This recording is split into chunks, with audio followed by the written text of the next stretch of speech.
ஓம் சாய்ராம். என் அன்பு செல்லமே, என்னுடைய தங்கமே, நீ மற்றவர்களிடம் யதார்த்தமாகத்தான் பழகுகிறாய். ஆனால் உன்னை சுற்றி இருப்பவர்கள் உன்னிடம் யதார்த்தமாக இருப்பதில்லை. கள்ளம் கபடமாகத்தான் பழகுகிறார்கள். ஏன் தெரியுமா? அவர்கள் யாருக்கும் உண்மையாக பழக தெரியவில்லை.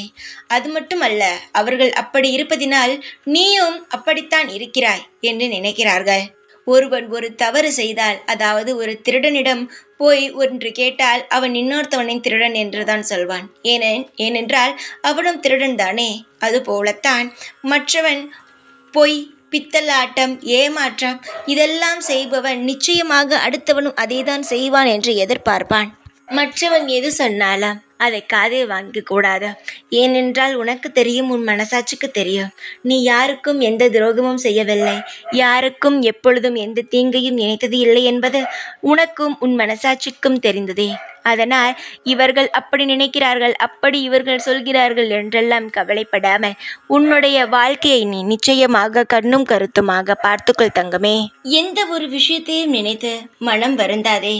மனம் வருந்த ஆரம்பித்து விட்டோம் என்றால் அடுத்தடுத்து நடக்காமல் இருக்கும் பிரச்சனைகள் கூட வந்துவிடுமோ என்ற பயமும் பதட்டமும் நம் மனதில் ஏற்பட்டுவிட, நீ எந்த அளவு தெளிவாகவும் மனம் திருப்தியாகவும் இருக்கிறாயோ அந்த அளவு உன் வாழ்வில் அனைத்தும் சந்தோஷமாகவே நடக்கும். இந்த சாய் ஆகிய நான் உனக்கு இன்று ஒரு சத்தியம் செய்து தருகிறேன். இன்றே உனக்கு நான் ஒரு விஷயம் சொல்கிறேன்.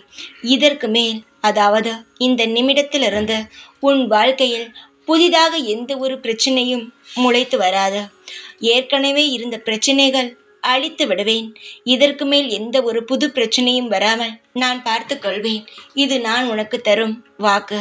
நான் ஒருவனுக்கு வாக்கு கொடுத்து விட்டேன். ஆனால் அந்த வாக்கை நான் கடைசி வரைக்கும் நான் கையாளுவேன். உன்னுடைய எதிர்காலத்தை எண்ணி நான் இதை சொல்கிறேன். இனிமேல் உன் எதிர்காலத்தை நினைத்தும் இப்பொழுது இருக்கும் நிகழ்காலத்தை நினைத்தும் வருத்தப்படக்கூடாது. எதிர்காலமானது இனிதான் உருவாகப் போகுது. நிகழ்காலமானது ஏற்கனவே உருவாகி உன் கையில் ஒப்படைத்ததாகும். அதனால் இப்பொழுது இருக்கும் வாழ்க்கையை சந்தோஷமாக வாழ்ந்து வா. இனி நடக்கப் போகும் ஒவ்வொரு விஷயத்திற்கும் நானே பொறுப்பாக இருந்து உன் வாழ்வில் அனைத்து விஷயங்களையும் செய்து நல்ல முறையில் வாழ வைப்பேன். தைரியத்துடனும் நிதானத்துடனும் இருங்கள்.